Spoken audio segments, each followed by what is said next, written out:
Hi again, I'm Brian Goulet of the Goulet Pen Company, and I've got another episode of Goulet Q&A. This is number 16. Can't believe I've got this many so far. I'm really having fun doing these, so I appreciate you sending me questions and doing all this cool stuff. You may have noticed as you've been watching these videos, if you've been watching my videos for the last, 6 months or so, I've lost quite a bit of weight. I've had some people commenting here and there about how much weight I've actually lost. I kind of set a goal in June to lose 30 pounds by my 30th birthday, which is in April, and I hit that goal, and I shot a video about that, but I kind of set another goal to lose another 15 pounds, and I recently hit that. So I'm very excited. I'm down to the weight where I want to be now, just right around 200 pounds. So I'm a big guy, but never going to be much lower than that, I think, but I've been bicycling a lot. Lost a lot of weight in a very short period of time. So it's funny, if you go back and you watch any of my videos like from early 2013, you'll see I look like an entirely different person. So that's why I've got this crazy hair stuff going on, because I've had the same buzz cut for like 10 years. And I just thought I wanted to try something different now that I look much slimmer. I've had to get like a whole new wardrobe because I dropped, let's see here, 6 inches around my waist. It's been pretty wild. So anyway, just wanted to share that with you. I fit back into my original wedding band. I fit back into my college class ring, which I haven't worn in forever. And yes, it is a giant, giant ring. I was in the Corps of Cadets at Virginia Tech, and that was the thing, is to get a huge freaking ring. Everybody did, and I got mine too. So anyway, on to the questions now. So this week's video is about correspondence. Now, I know this is kind of a loose one, but got a lot of good questions. A lot of good questions came from Facebook this time, so that was kind of cool. I got more questions than I think I'll be able to answer, but I'm going to give it my best shot. So why don't I go ahead and get to it? The first question I have is from Kimberly D on Facebook. Is there a way to seal or protect fountain pen ink on an envelope in case it gets wet in transit? Some of my favorite colors are not water resistant, and I want to make sure any letters I write or address arrive in one piece. I learned better than to trust the postal system. Well, the postal system's fine. I don't think that's an issue, but yeah, it's very possible that things will get wet. So whenever you're addressing something, it's never a bad idea to I would look into using a waterproof ink if you can. That's kind of like the easiest one. If you've got any waterproof inks, just use that. Whatever you have written inside, you can always use something different on the envelope. But I understand if you're trying to go for, first impression, that is the first impression you're getting, you may not want to do that. You may want to go with a different color. So there are some options for you. I did a little research. I'd heard some things before, but I did some additional research. One of the things that people use is candle wax. So actually just kind of take a candle and rub it across your writing, and that can help protect it. I've heard that works pretty well, and it's pretty accessible because just about everybody has candles laying around. So look into that one. Another thing that a lot of people have used is clear packing tape. So if you've got any like really clear packing tape or Scotch tape or anything like that, you can just put that right over top of it, and it's completely waterproof. Really, really good, very handy, cheap, easy to come by. There's a product you can actually buy that's called micro glaze. I've never used it myself, but I've read on some places online that that is something that works for people. So look into micro glaze. And then the last thing I saw, this was interesting. I'd never read this before. I started researching this last night when I was compiling these questions. But to actually take polystyrene, which is like the foam that they use in like egg cartons and stuff, and melt that in lacquer thinner, and then it kind of creates a kind of like a paint-like consistency, and you can just kind of paint it over top of your letter. It's clear, it dries in kind of a glaze over top of it. That one's probably a little more trouble, and you may not have a lacquer thinner, and you may not be comfortable mixing stuff, but if you are, go ahead and give it a shot. I think that's kind of an interesting one. So lots of options there for you. Definitely some, got some things you can try. Okay, Phillip K emailed me and said, when posting a letter, do you go out of your way to use waterproof ink or change mediums entirely to paste or solvents to address your letters? I always hesitate to use anything that might get smeared in the rain. Okay, so kind of similar question Philip had to Kimberly's, but he's kind of asking, what do I do? So me, I just use a bulletproof ink. So I use something like Noodler's Black or 54th Massachusetts. I don't necessarily, personally, feel that I need to match the outside of the envelope with whatever I write inside. That's just me. I kind of view the envelope as the vehicle to get the letter there, and then the letter is the thing that actually matters more. Now, other people feel that differently, and I know I've received some letters in where the envelope is absolutely stunning, and the letter is just kind of normal. So some people like to dress up the envelopes, and that's totally cool. I like to use the bulletproof inks. There's a lot of different bulletproof and water resistant and waterproof inks out there, but if if you don't want to go that route, you've got some other options. So let's see here. Rawkzeagle on YouTube said, it said there's a letter for every occasion. So what stationery, inks, papers, etc. would you recommend in situations like these? Number 1, when you're writing to a loved one. Number 2, when you're writing to a close friend. Number 3, when you're writing to your enemy. And number 4, when you're writing to your boss or elders. Okay, so this one was kind of a fun, interesting question. So I just kind of answered, this is obviously just based purely on my own preferences, so take it for what you will. But so writing to a loved one. So I basically said, if you've got, I like to have something that's a little nicer presentation. So I would do like a laid paper, like G. Lalo Verge de France, or original Crown Mill classic laid. I would go with one of those probably, or maybe like a cotton paper, like Crown Mill pure cotton. There's other types of cotton, like I think Southworth has cotton crane. Some nice things, maybe with some fibrous texture, just something that's really interesting to hold in the hand and leaves a neat impression. You can get paper that's like decal edge, that's kind of like torn and stuff like that. Really kind of neat. I don't have any decal edge stuff, but stuff like that is really kind of neat. And then for a loved one, I would go with probably like a deep pink or red or purple, somewhere along those lines for my ink choice. And I have a lot of other inks that I'll recommend later in some of the other questions. So I'll withstand from naming 15 different inks right now. But when I'm writing to a close friend, I would go with something a little more conservative, something like Clairefontaine Triumph, maybe a Rhodia Premium pad, just more of a slick kind of paper, something that might show off the ink a little more. I would go with like a dark or medium blue or whatever ink that I happen to be using that strikes my fancy. If I've got some cool new green that I'm trying out and I want to just, write to a friend or whatever, that's what I'll do. I don't necessarily feel I have to stick to a particular ink for a friend. If you're writing to your enemy, well, I don't really have any enemies, especially ones that I would want to write anything to, but you asked hypothetically, so I don't know that the paper really matters. I think the content would matter more whenever you're writing to your enemy, but for the ink, I'm thinking something like a Diamond Matador or a Red Dragon or Oxblood or some like deep, rich red to, to show passion and anger or whatever. I don't know. That's assuming that you're on bad terms with your enemy. That would be an assumption on my part. And if you're writing to your boss or your elders, I would say like a cream-colored plate paper, something pretty plain, doesn't stand out a lot, like a Rhodia Premium or, something like that. You just plain Clairefontaine maybe. And then, maybe you want to do like a printed letterhead on it, something a little more professional. And then go with a darker conservative ink like a black or a blue-black. That's probably what I would say. So those are purely my opinions. Those were kind of out there questions, and I just thought it would be fun to answer those. So there you go. Mirjam on Facebook said, I send a lot of postcards and some postcards have glossy, smooth back. Have a glossy or smooth back. I want to write them with a fountain pen too, but use a ball pen instead. What fountain pen ink combo can I use for those cards? Okay, so I've been asked this a lot before. I didn't get a question specifically about photo paper. I've been asked in previous Q&As about photo paper. Photo paper is different than postcards. Photo paper actually has like a gloss, glaze kind of thing over it to prevent like any kind of moisture from getting on it. But what you're asking about is postcards that just have kind of a glossy thing. So there's different degrees of gloss on postcards. Some of them you just can't write anything on because they're just like completely impervious to any liquids.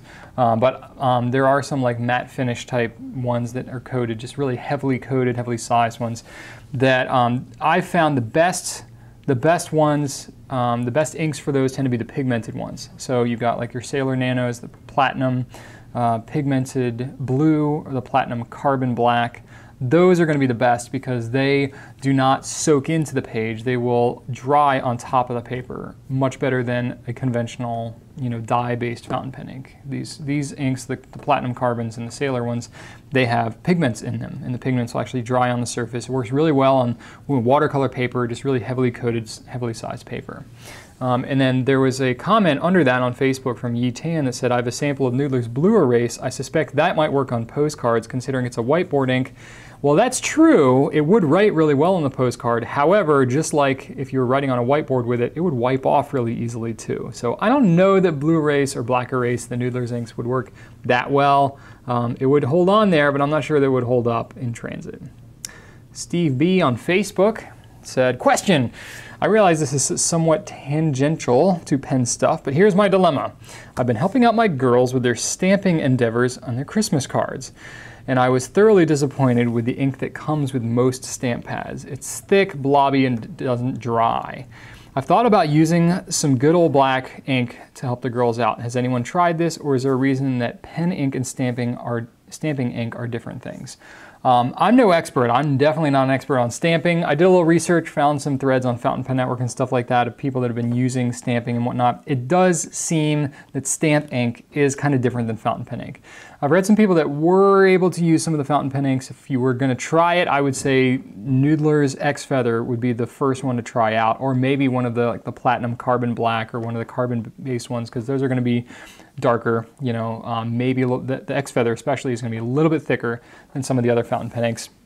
Those would be your best bet for trying, but from what I read, those that tried stamping with fountain pen inks, the problems you run into is they're going to be kind of weak in color. So I think stamp ink is, I don't know if it's made out of something differently altogether, or if it's just much more you know, saturated in color, so that when you're stamping it, it actually shows through, because it's not putting a whole lot of ink down on there, not like a fountain pen that's just flowing ink out there. So I think it's the color, whatever color you use is going to be really weak, and it may not go on very evenly, because I think you're going to run into the same kind of problem that you do when you're using a dip pen, in that if the ink is not like in a reservoir flowing down through, and it's trying to stick to whatever surface that you're using, whether it's a dip nib or a stamping pad or something like that, you know, because fountain pen ink is so liquid and so viscous that it's not going to stick to the stamp pad, you know, stick to the stamp that you're using very well. So it's not going to leave like a really nice and consistent stamp. So you might have to do some experimentation. If you've got some ink laying around, go ahead and cut up a sponge or whatever stamp pad. I know you can buy like blank stamp pads that are, you know, made to put your own ink in them. You can always give it a shot, but I think you would have to do a little bit of experimenting. Michael H. on Facebook said, I'd like to know good envelopes, paper, and inks that could and should be used for correspondence. I never write letters anymore, but would love to write again. Okay, so really the thing is, the important thing about correspondence is that you're writing with something that you like to write on and that you think the recipient will like to read. Correspondence is all about communication, and everything else that you're trying to do is really just jazzing it up and making it fun. So there's not like any hard, fast rule about what needs to be correspondence and what doesn't. I would say for ink, you can pretty much do whatever you want. You know, something that's easy to read would be great, you know, especially if you are going with like a really bright green or something like that. That can be hard on the eyes if you're using on like a bright white piece of paper. So maybe just try writing a little bit and look at it and see, is this something that I would be able to stare at for several minutes and be able to read? So maybe I think that's why off-white paper tends to be more popular for correspondence. You know, off-white paper or colored paper of some kind, gentle colors. And then ink colors that tend to be a little bit darker but less saturated in color. So you don't want something that's going to blow your eyes out, but you don't want something that's so dark that it's going to be a real harsh contrast. It's when you have harsh contrast between a bright paper and a dark ink that makes it a little bit harder to read. So subtler colors tend to be a little bit better for correspondence. Of course, some people believe that correspondence should stay around forever, and they want to use, you know, waterproof or a forge resistant, or, you know, Noodler's bulletproof type thing. There's definitely something to be said for that. A lot of fountain pen inks are pH neutral, archival, that kind of thing. So just because it's not like waterproof doesn't necessarily mean that it won't hold up over time. The key is to keep them out of sunlight and to keep them not wet. So store them in a cool, dry place and you'll be good to go. But some product recommendations. I like Clairefontaine Triomphe. I like Goulet Verge de France. I like Original Crown Mill, either the Classic Laid or the Pure Cotton. Those are all, you know, tablets that have glued bindings where it's easy to tear out the page. That tends to work really well for correspondence. You can use something like a Rhodia pad or Clairefontaine wire bound that's perforated or something like that. You can certainly do that, but I think generally for correspondence, it's better to have a glued binding, because that allows you to tear the sheet out very cleanly as opposed to this micro perforated thing. There's nothing more frustrating than when you write this big long letter and you go to tear out the page and the perforation hangs up and you rip part of the page. Oh my gosh, that is just awful. So hopefully that helps. Donald R. on Facebook said, about how many sheets can you mail on a single US stamp? US mailing weight is 1 ounce. So yes, you're right. One US stamp will pay for 1 ounce of shipping weight, and that includes the envelope too. So it's going to depend on the paper, how thick the paper is, how thick the envelope is, how big it is. Obviously, if you're using, you know, a full-size sheet versus a half-size, it's going to make a difference. But I think from generally what I've read, 5 to 7 sheets is what's generally shipped in 1 ounce with a normal envelope. That, of course, it should be noted that anything that's a regular shape, like if you have something square, you may get charged more. And if you are using a wax seal, that'll add to the weight too, so you have to account for that. You can get a small scale, you can get a postal scale, as they call them, you know, to see whether you need 1 stamp or 2. If you think it might be kind of heavy and you're not sure, go ahead and stick an extra stamp on there. There's nothing worse than writing this big long letter and then having it come back to you, postage due, and not getting there in time. And then if you are mailing something and it's a bunch of ounces, you just stick on additional stamps. I know we use USPS here, shipping at gouletpens.com. We ship a lot of different things. If you're going to first class mail, you can ship an envelope up to 13 ounces. So there you go. So it's going to be pretty heavy letter if it's going to be 13 ounces or more. But I don't think you have to worry about that. So just regular old post office stamps will be good up to 13 ounces. Every ounce in weight, you add a stamp. That's how it works. All right. At Gilmore70 on Twitter, printing versus cursive for correspondence. Can people under 30 read cursive? Well, I'm under 30, technically, for a couple more months. So yeah, people under 30 can read cursive. Yeah, I would say, you know, it's interesting because there's a lot of press and stuff that's happened with, you know, cursive, especially in the US. It's no longer a requirement under Department of Education for schools to teach cursive in school anymore. So I think only 5 of the 50 states maybe have elected to teach cursive still without that requirement. So it's obviously, you know, on the outs. But I'm young, but I'm not a child. So I mean, when I was, it's been a good 20 years or so since I was of the age where I was learning to write cursive in school. And I did learn to write cursive in school. I hated it at the time.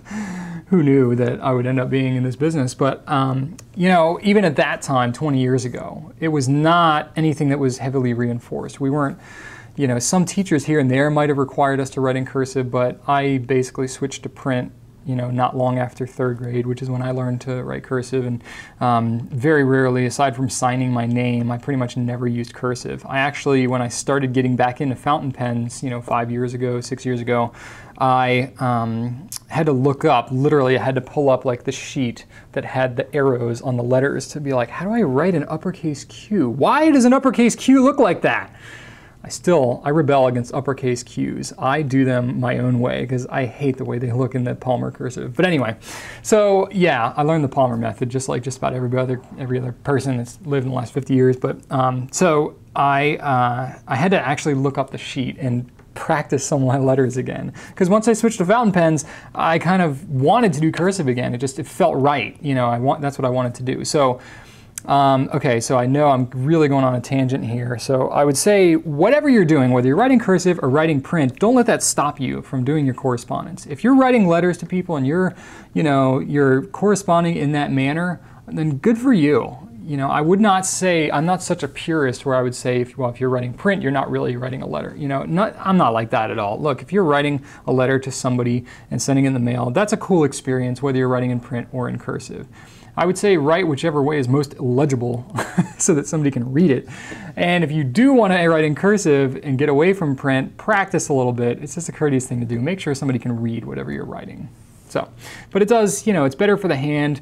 The pace at which you are writing cursive and the way that the cursive flows, as opposed to doing this block print kind of thing, it does stimulate your thinking a little differently. And there's all kinds of studies and stuff on writing, you know, longhand as opposed to block lettering or typing, that there are benefits to doing it that way. It draws out different feelings and thoughts and stuff because of the pace at which you're writing. So I would consider it. I'm a big fan of cursive, especially for personal correspondence.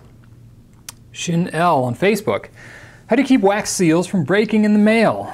Well, if you're using a brittle wax, then it's going to break in the mail, pretty much. I don't really know how to get around that unless you put some kind of cardboard backing or something and block it somehow. I don't know, but you know, you'd be surprised at how much abuse some of these letters can go through in the automatic mail sorters and stuff like that in the postal system. So pretty much if you're using brittle wax, it's going to end up getting cracked at a minimum if it even hangs on to the paper at all. I have literally received some letters where people have sent brittle wax on the wax seal that's on a letter inside the envelope, and I open it up and it's like powder falls out of the envelope. And I knew that there was a wax seal on there at some point, but it's completely indistinguishable by the time it gets to me. So you have to use supple wax, flexible wax.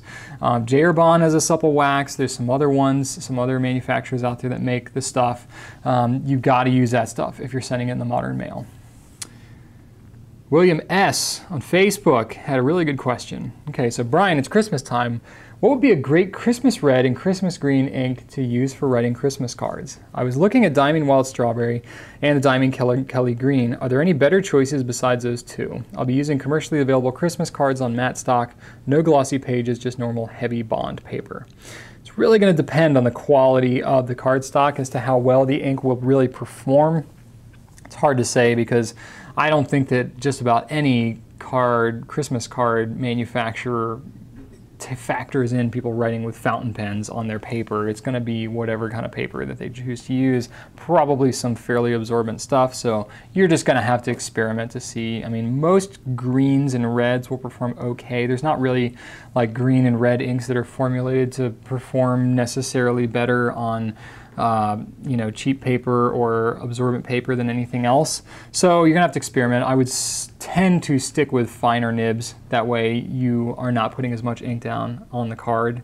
So that'll help a lot. But it's interesting you ask about this because I went back and looked, and we've done our ink drops, our monthly ink sample club, for the last 4 years now. We've always done a Christmas, like a red and green kind of theme, specifically for this purpose of exposing different reds and greens to people for the purpose of writing Christmas cards if they're so inclined. So I pulled up the list of all of them. It's a lot of different inks, so I'm not going to say all of them. You can go over to gouletpens.com and look at our ink drop archive under the ink drop tab and see all of the ink that we've ever used for all of our ink drops, and we've been doing it for over 3 years now, so there's a lot of different ones. I think we've used about 200 different colors, and with rare exception, we haven't repeated any of them. So there's a lot of different choices. Some of my favorites that we've used in past ink drops, you mentioned Diamond Kelly Green. We just used that in the December 2013 ink drop. So the one that's currently, well, we're not sending it out anymore because now it's the 20th, but the one that we did send out this past December. So that was Kelly Green. Diamond Crimson and Diatramentis Pine Green. That's kind of a Christmassy pine color. Those are good. December 2012, I did Diatramentis Fir, which is similar to that pine green, but it's scented, so it kind of smells like a tree. And then Diamond Matador. That's a really cool red ink, kind of a deep red ink. I like that one a lot. November of 2011, we actually chose to do it a month earlier that year. Diamond Oxblood, great color, and Diamond Sherwood Green. That's another great color. That's like a dark green with kind of a reddish sheen to it. Very cool. So check those out. And then December 2010, going way back there, Diamond Evergreen. That was a cool color. Very fitting for a Christmas kind of thing. And then PR Spearmint. That's just a bright kind of pure green, really nice color. So try some of those out. You can get samples, look at the swabs, you know, see what you think. Joe S. on Facebook said, I heard that the cell phone texting trend is actually encouraging kids and teens to write more than the generation before them. Basically, because they read and write text so much, it's carrying over to young people reading more books recreationally. So have you seen anything that indicates that the personal letter is also coming back? I had a hipster roommate who loved writing postcards, for example. Yeah, I always think it's interesting when people talk about fountain pens being hipster. I haven't had, I mean, sure, certainly there's a factor, a segment of people that do that, but that's not my experience. It's not like people all use fountain pens ironically or anything like that, or just because it's a vintage thing. I think most people are into fountain pens. They're just genuinely into them because it's a cool way to write. And, you know, talking about texting and stuff like that, you know, exposing people to books, I don't know, I've never really heard that before. I know I personally have read many books on my phone just because it's convenient. I have 2 kids. If I'm out somewhere, I have 3 minutes, I'll pick up and read on my phone. You know, I can't carry around this big book, you know, with my kids on my arms and all of that stuff. So yeah, reading for me digitally is a very convenient thing. However, I don't know that that necessarily translates to me reading more paper books. I would feel that it actually doesn't. So it's a different form. So I don't know if there's a correlation between cell phone texting and writing more letters.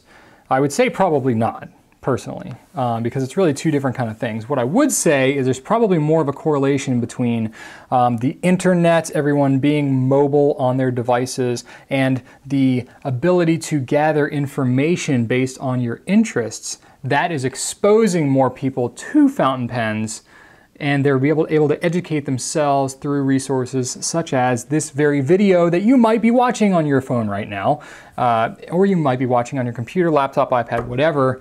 You know, you're able to do that, and because you're able to do that using these cool devices and stuff, you're getting educated about something like fountain pens that you maybe would not have before. Back 20, 30 years ago, you would have had to physically go into a brick and mortar store to learn anything about fountain pens or be taught in school or something like that. So I would say now it's that technology that has allowed the access to the information based on your interest that is doing it more so than the texting reading relationship. So I don't know if that helps, but what I can say is that, you know, my company, we've been around for 4 years and we've grown quite a bit in that time, and it has definitely been a lot of newer people. You know, we've through things like Reddit and Instagram and Fountain Pen Network and YouTube, and you know, a lot of these things that, you know, some people are knowledgeable about fountain pens, but a lot of people are just asking questions, trying to learn them, get into the hobby.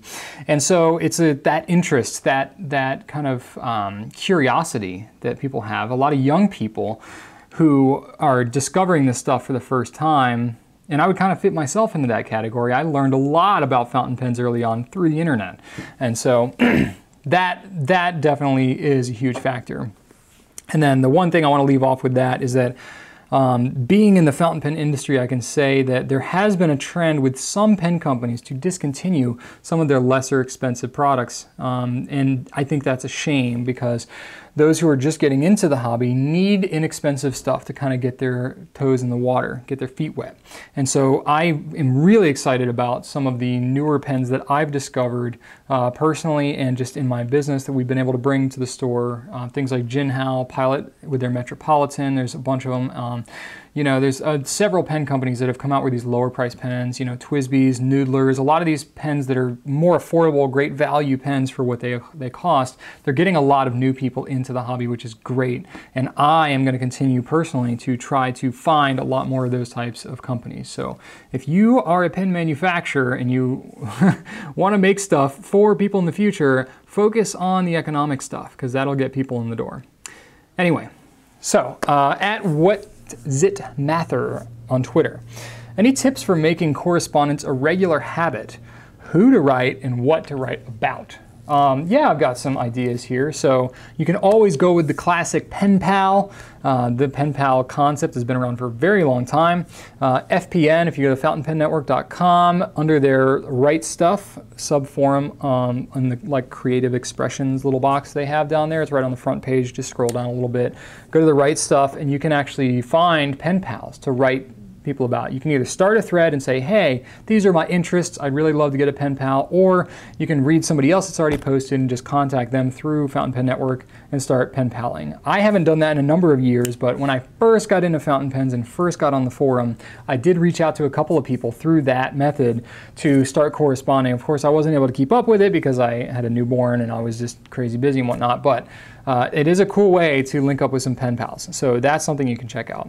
Another cool thing is just write some letters to your family and friends. You know, especially if you're doing anything around any holidays, birthdays, that kind of stuff, just write them a nice long letter, and it'll feel really special to them. If you got anything going on like graduations, that kind of stuff, those are great opportunities to write letters. Or just write them a random letter. You know, if you've got a friend, just write them a letter telling them, you know, how much a certain event meant to you in your life and how you really appreciate them. You'd be amazed at what that can mean to somebody. And not only is it a great exercise for them to receive your letter, but it's a great exercise for you to actually sit down and think, what do I really appreciate about this person, and how can I express that in the written word? Really, really cool. Some other things you can do is write, if you're involved in any kind of church or worship, avenue in your life, you can write to people that are involved in that organization, or any charities or anything like that. Basically anybody who's doing thankless work. If you just sit and write them a letter and thank them for it, you'd be amazed at how big of an impact that can have, because people in those kinds of positions usually aren't doing it for the money. They're doing it because they really like helping people, and writing a letter to tell them how much you appreciate what they're doing can be a really cool experience. That also said, you can write letters to soldiers overseas. I have a little bit of military type training. I never actually went into the military, but I have a lot of friends who are in the military, have served overseas. My grandfather was at Pearl Harbor in World War II, and I have a deep appreciation for all military personnel, whatever the political climate is about whatever situation is going on. I still think that everyone who's serving overseas should not be forgotten. So there's actually several different types of programs out there. One that I found, just through searching is letterstosoldiers.org. You can do that. You can link up, find some soldiers, write them a letter, just let them know that they're appreciated for what they're doing. And that's a really cool thing. You can also, I think there's also, programs you can write letters to their spouses to let them know that you appreciate what they're doing too, because they're sometimes even forgotten even more than the soldiers themselves. So that's a kind of cool thing. And the last thing you can do is, if you're any kind of activist or involved in, any type of, government political science type stuff, you can always write letters to your congressmen or your government officials. Whether that's the most effective use of your time, I don't really know, but I know that they're technically required to open all of those letters. So if you feel strongly about any type of political thing, writing a letter to them, it's not just like writing a letter and throwing it away. It is getting something out there, so you can let your opinion be known. So those are just some neat ideas if you haven't thought of anything. You can also look, not related to correspondence necessarily, but you can look at transcribing things like, any type of scripture that you might do, or poetry, or that kind of stuff that you're into. Just those are some exercises that you can do just to kind of practice your handwriting. And then you can always turn that stuff into sending it to somebody. If you got a really cool poem and you like to transcribe it and send it to your friend, go for it. So some neat ideas there. Maggie K on Facebook said, I love writing letters and have recently started using wax seals on some letters. That's so cool. I love wax seals. Right now I have a small pellets of wax that I melt in a spoon using a regular lighter. After I let the melted wax cool a bit, I pour it onto the envelope and stamp it with my wax seal. Cool. For a college student in a dorm room, this is really messy. I can see that. I know that the J. Bond supple wax that you can smear right on the envelope would probably be a bit less messy. Yep. But I want to use up my wax pellets before buying anything else. Is there anything else that I can do to make this less of an ordeal? Also, are there any wax seals available from Goulet pens that are not initials? Okay, so let me address the first part first. You've got these wax pellets, you're melting it in a spoon. Some people really like that. They believe that's like the purest method, and they really like kind of the ambiance of doing that, because that's the way it was done back in the day. I think the first step that you can do to help that is to get rid of the lighter, because if you're using like a cigarette lighter type thing, that's not good for holding for a long period of time while you're heating it up, because the lighter itself is going to get really hot. It can be a burn hazard for your fingers. So I would look to switch that immediately. Go to like a votive candle, or just even a regular type of candle that's got a continuous flame on it. You can hold your spoon over the candle, and then you've got a hand-free. And that's the first thing that you can do. And if you're in college, you probably already have candles anyway. So try using a candle, okay? And that'll help with the spoon thing. Beyond that, there's not really a whole lot you can do. One thing that'll help in the actual stamping of the thing is if you have, like a small refrigerator or something in your dorm room, and you can have like a cool sponge, a cool wet sponge, or even better, it would be like an ice pack or something like that, like a cold ice pack that you can pull out of your little mini fridge there. Leave the seal, the wax seal, or the brass seal on that, get it cold. Then when you pour the wax on, you stamp it with that, and it's going to stamp a lot cleaner, a lot crisper if you got a cold seal and you don't have this hot brass that you're doing. Especially if you're doing a lot of stamps continuously, it's good to cool that seal as much as you can. So the only other suggestion I have, this is a complete speculation, I have no idea if this would actually work. Oh, you know, I just realized I haven't flipped these things over the whole time. I'm sorry, I'm probably driving you crazy. There we go. I even like framed the camera so you could see these things in here, and I totally forgot to flip them. Anyway, sorry about that. This is, I guess, a little benefit if you stuck this far in the video. So, Okay, so back to the crazy wax ball thing. So if you are dealing with these wax pellets and you're sick of dealing with the pellets, I don't know if this will work, but you can try it out. Get like a small pan or a bowl or plate or something like that. Try melting all the wax and just pouring it in there and make like a big wax, you know, puddle or something like that. And then try cutting it into strips. And then see if you can use those to kind of melt down like you would, you know, a stick of the J. Bond stuff that you're looking at. And see if that works. I have no clue whether that would actually work. And if it doesn't work, you're pretty much ruining all your pellets. Of course, you could always like chop them back up or whatever, but you know, that sounds like a terrible idea as I'm saying it now. So try it out if you really want to get into an experiment, but I don't know. It seemed a lot better in my head before I started saying it. Okay, now to your second question. Are there any wax seals available from Goulet pens that are not initials? Not at the moment. J. Bond does make some symbols, you know, like the sun, moon, wedding rings, you know, heart, bird, you know, dove, that kind of thing. And they're kind of cheesy a little bit. They're kind of okay. They're not that great. Just in terms of, you know, how many people have been asking me for them. They're kind of generic. I know you can get custom wax seals done. They're very expensive. There's probably other places that you can buy wax seals. I don't really have any sources through my connections of getting better wax seals. It's only the J. Bond stuff that I really have access to. And I haven't really had a lot of people ask me about them in the past, so it's not something I've ever really pursued. I've done like 10 videos on wax seals, but even still, then like, gosh, that was very early on. I got excited about wax seals in the very early days of Goulet Pen Company and did a bunch of videos.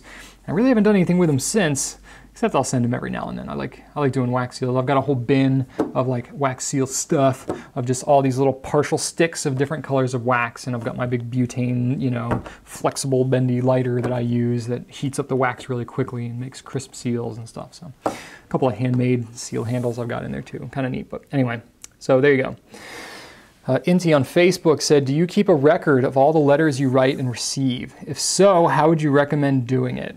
Well, that's a good question. I don't have any kind of formal system, and I would love some ideas. If you or anyone else watching here has a good system for either receiving letters or sending them out. I've never kept a record of what letters I've sent out. I do keep all the letters that I get, and a lot of them I will display like so, or you know, hang up. We've got in our front office here, we've got letters all over the place, and it's a really cool thing when anybody ever comes here, you know, people visiting our shop or somebody, a local person just picking up an order, save on shipping costs or whatever. You get to see all those letters everywhere. It's kind of neat. But I don't have like any type of filing system or documentation about that. You know, I kind of wish I'd been doing that all along, but I have never really gotten a good system down. So if you have any ideas, I'm completely open. Okay, and this is gonna be the last question because I've been going for a little while here. So Francisco G on Facebook said, so I'm in high school and I plan on asking someone to prom. I want to write billet doux notes to her, love letters to her. I plan on using a Lamy Italic nib with Clairefontaine stationery. What ink would serve proper for such an occasion? Well, that's cool. Lamy Italic, Clairefontaine. Okay, you are on the right track, my friend. As far as the ink goes, there's really no right or wrong answer. Okay, you might not want to use like brown or something like that, but I would say something that would stand out, what tends to work well for love letters is things like deep pinks, reds, maybe blues, like dusty purples. Those tend to, but you know, I'm making that up based on what I feel and what I've read from others. You can really use whatever you want, whatever you feel evokes passion the most. Generally speaking, red tends to evoke passion more than anything else. So some suggestions for colors that I have here. For pinks and reds, Noodler's Shaw's Rose is kind of a bright pink. Same with Noodler's Autumn and Rose. Those are both good kind of deep pink colors. Noodler's Black Swan and Australian Roses is nice. It's a darker color. It's more of a burgundy with some black to it. Kind of neat if you want maybe a little of a somber feel to it. But the nice thing about that one is it's partially bulletproof. So if it gets wet or whatever, or maybe you could just address the envelope or something with that one if you're going to be mailing it. Diamond Syrah is another nice one. That's more of a wine color, burgundy kind of thing. For blues, Diamond Aza Blue. I like that one. It's kind of a medium blue, a little bit darker tone. Noodler's Liberty's Elysium. I'm partial to that ink. I love it. It's a little bit brighter blue though. You know, when I'm writing a love letter to Rachel, I'll use blue because it's both our favorite colors, but it may not be suited for you, but you know, I had to throw that in there. Noodler's Autumn and Azure is one I've heard a lot of people liking too. It's a much darker blue, so you can try that one. And then for dusty purples, Diamond Damson is a nice color, as well as Rower and Cleaner Scabiosa, and that one is waterproof as well. So that one might be a good one to use if you're going to be mailing a letter. So there you go. That will do it for this Q&A. I'm going to be taking a little bit of time off here. We're coming up on Christmas. You know, it's the 20th now. Christmas is going to fall in the middle of the week. I'm going to be taking a couple days off. We're actually shutting down the Goulet shop here for 2 full days to let everybody spend time with their family. A lot of other people, a lot of our team here is going to be taking off various other days. And then we've got New Year's the following week. So we've got a bunch of days off that people are taking around that time. So rather than trying to cram stuff in and just, you know, get everybody's holidays all crazy with the Q&A stuff, we're actually going to postpone it for 2 weeks. So we're not going to do one next week, and we're not going to do one the week after. So we're not going to be back until January 10th of 2014. And then to keep it easy for everybody, we're going to do an open forum as the theme. So I'll just be taking whatever questions you have. So, you know, maybe after the new year, we'll, you know, launch some questions on Facebook and stuff like that. Trying to solicit some good questions, paper and ink pen questions, that kind of stuff. So we're just going to kind of keep it low key. You know, we've got family coming in for the holidays. We're going to be busy with a lot of different things, just like a lot of you are. So we'll just kind of keep the stress down and, you know, not clutter up your life with more stuff. But once we get back settled in the new year, we'll hit the ground running again. So there you go. I hope you have a Merry Christmas if you celebrate Christmas, and a Happy New Year for everybody that celebrates years. And as always, I appreciate you spending time with me here. If you've got any questions, you can always shoot me an email at gouletqa@gouletpens.com. You can post in the comments here on YouTube or on Ink Nouveau. Hit up on Facebook, Twitter, you know, Reddit, whatever. We're all over the place, so you can just get in contact with us any way you want. So I hope you have a wonderful holiday. Thanks for watching all the way through this somewhat extended version of the Goulet Q&A. And as always, right on.